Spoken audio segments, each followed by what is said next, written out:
Assalamualaikum warahmatullahi wabarakatuh. Saya Yusuf Fikri Rifan dari kelas 11 IPA dari kelas 11 IPA 1. Mempresentasikan PPT yang telah saya buat, yaitu dampak positif dan negatif kedatangan bangsa Barat ke Indonesia. Yang pertama, di bidang politik, pada masa pemerintahan kolonial, kekuasaan keraja di Nusantara menurun karena adanya interferensi dari pemerintahan kolonial lewat Defend et Imperial, politik adu domba.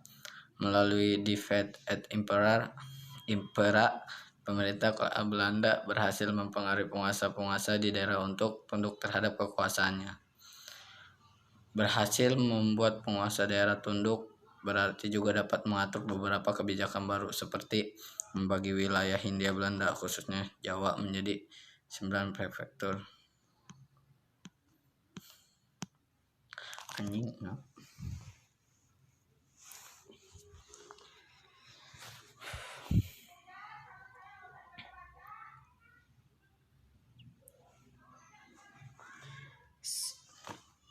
Assalamualaikum warahmatullahi wabarakatuh. Saya Yusuf Fikri Rifan dari kelas 11 IPA 1. Di sini saya membawakan materi tentang dampak positif dan negatif kedatangan bangsa Barat ke Indonesia.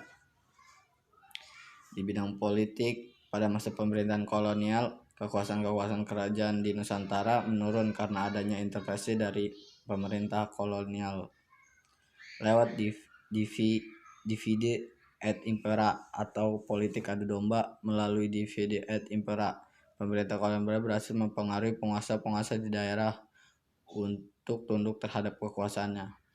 Berhasil membuat penguasa di daerah tunduk berarti juga dapat mengatur beberapa kebijakan baru, seperti membagi wilayah Hindia Belanda, khususnya Jawa, menjadi 9 prefektur dan 30 regenskap. 3 prefektur dipimpin oleh prefek yang merupakan orang Eropa, sedangkan 3 regenskap kabupaten dipimpin bupati yang berasal dari orang pribumi bangsawan. Prefektur dan regen berada di bawah gubernur jenderal, berkedudukan sebagai pemimpin tertinggi pemerintahan kolonial Belanda. Gubernur jenderal dibantu oleh 6 departemen, yaitu kehakiman, keuangan, dalam negeri, kebudayaan dan kepercayaan, ekonomi, serta kesejahteraan rakyat.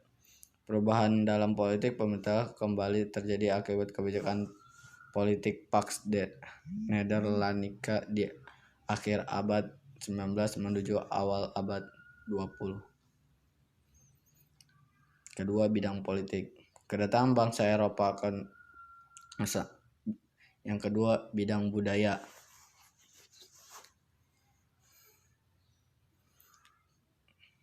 Kedatangan bangsa Eropa ke Nusantara mempengaruhi kebudayaan bangsa Indonesia. Pengaruh tersebut mulai dari kosakata, musik, seni, tari, pakaian, antaratu, hingga cara berpikir. Dampak dalam bidang budaya yang pertama adalah adanya kata-kata serapan. Kamu bisa lihat kata-katanya di bawah ini. Beberapa yang merupakan kata serapan. Kata dalam bahasa Indonesia sepatu, kata serapannya sapato, bahasa Portugis. Kata dalam bahasa Indonesia bangku, bahasa Portugis banco, bengko. Bahasa Indonesianya kelas, kata serapannya kelas, Belanda, dan lain-lain. Selain itu, kedatangan bangsa Eropa juga mengenalkan berbagai hal baru ke bangsa kita. Misalnya kita jadi tahu berbagai musik internasional atau tarian seperti dansa. Selain itu, ada juga bangunan-bangunan yang menjadi saksi bisu terhadap segala peristiwa masa lampau. Semua bangunan tersebut punya ciri khas yang sulit dibuat saat ini, seperti bangunan yang bisa kita temui di Kota Tua, Jakarta. Dulunya Kota Tua merupakan pusat pemerintahan Batavia. Nah, di sini ada fotonya. Di sini adalah Kota Tua. Pada masa zaman Belanda menjadi dampak kedatangan bangsa Eropa yang masih bisa kamu nikmati di masa kini. Jangan lupa dijaga ya. Ini aset dan sejarah bangsa Indonesia. Terus di bidang sosial, kedatangan bangsa Eropa ke Indonesia membuat dampak dalam bidang sosial ataupun ekonomi.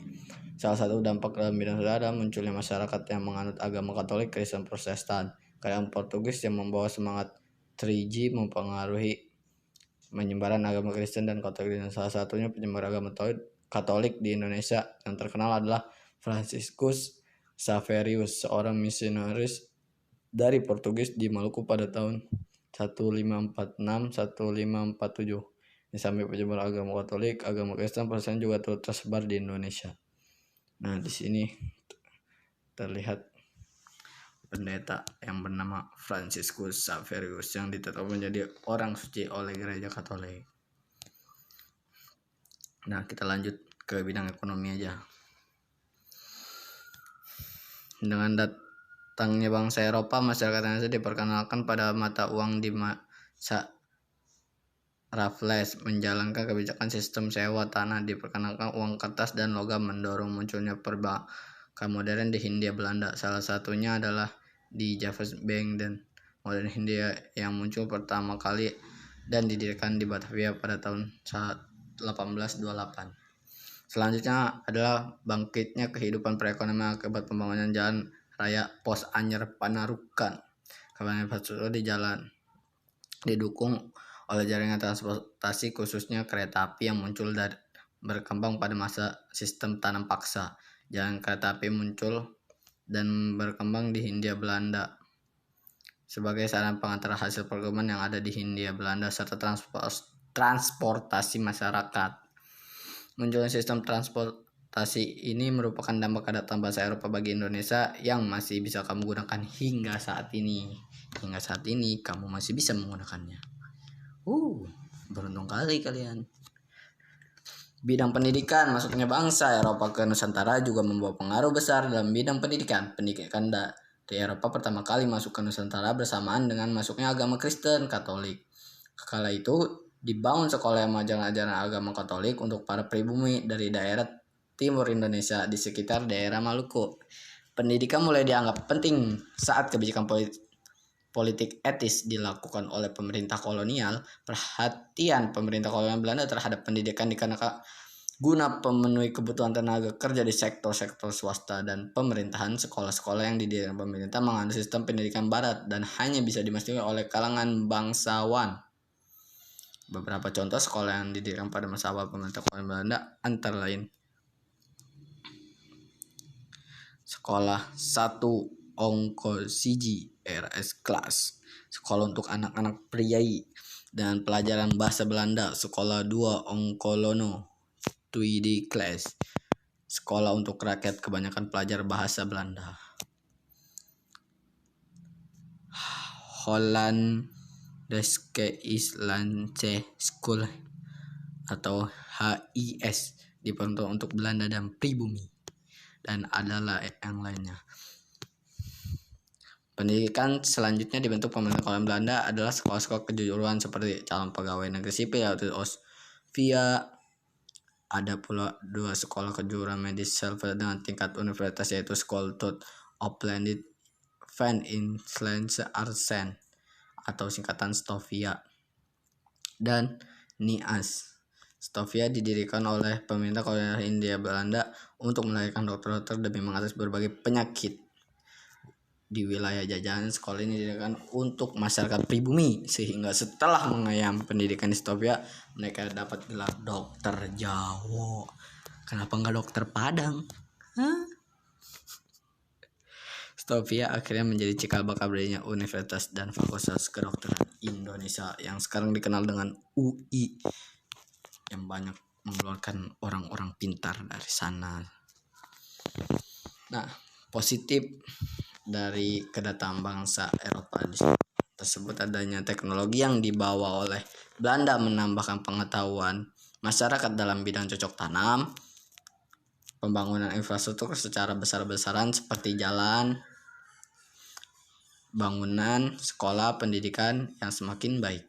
Tapi pendidikan hanya dirasakan oleh kaum bangsawan atau orang-orang yang memiliki kebangsaannya tinggi atau orang-orang kaya lah, sebutnya sultan-sultan. Adanya budaya baru yang masuk menambah pengetahuan tentang bahasa asing, khususnya bahasa Belanda. Karena mengetahui tanaman yang laku di pasar Eropa, rakyat Indonesia mengenal teknologi multi crops dalam pertanian. Rakyat Indonesia mengenal teknik menanam jenis tanaman baru. Rakyat Indonesia mulai mengenal tanaman dagang yang laku di pasaran ekspor Eropa, memperkenalkan teknologi multi crops dalam pertanian. Nah, negatifnya, rakyat makin miskin karena sebagian tanah dan tenaganya harus disumbangkan secara cuma-cuma kepada kolonial Belanda atau penjajahan, atau disebut dengan si penjajah. Sawah dan ladang menjadi terlantar karena kewajiban kerja paksa yang berkepanjangan mengakibatkan penghasilan menurun. Beban rakyat makin berat karena harus menyerahkan sebagian tanah dan hasil panennya, membayar pajak, mengikuti kerja rodi, serta menanggung risiko apabila panen gagal. Akibat bermacam-macam beban menimbulkan tekanan fisik dan mental yang berkepanjangan. Bahaya kelaparan dan wabah penyakit timbul di mana-mana sehingga angka kematian meningkat drastis. Coba bayangkan, bahaya kelaparan yang menimbulkan korban jiwa terjadi di daerah Cirebon 1843, Demak 1849, dan Grobogan 1850. Kejadian itu telah mengakibatkan penurunan jumlah penduduk secara drastis. Di Demak, jumlah penduduk yang semula 336.000 jiwa turun sampai dengan 120. Wow, hampir itu sudah setengahnya. Digerobokan dari 89.500 turun sampai dengan 9.000 jiwa. Demikian pula yang terjadi di daerah-daerah lain. Penyakit busung lapar, Honggureduem, merajalela, jumlah penduduk Indonesia menurun. Wah, betapa kejamnya, betapa menyedihkannya. Dan sekian dari saya. Wassalamualaikum warahmatullahi wabarakatuh. Kurang lebihnya mohon maaf. Sekian dari saya. Assalamualaikum warahmatullahi wabarakatuh. Saya Subjek Redivan.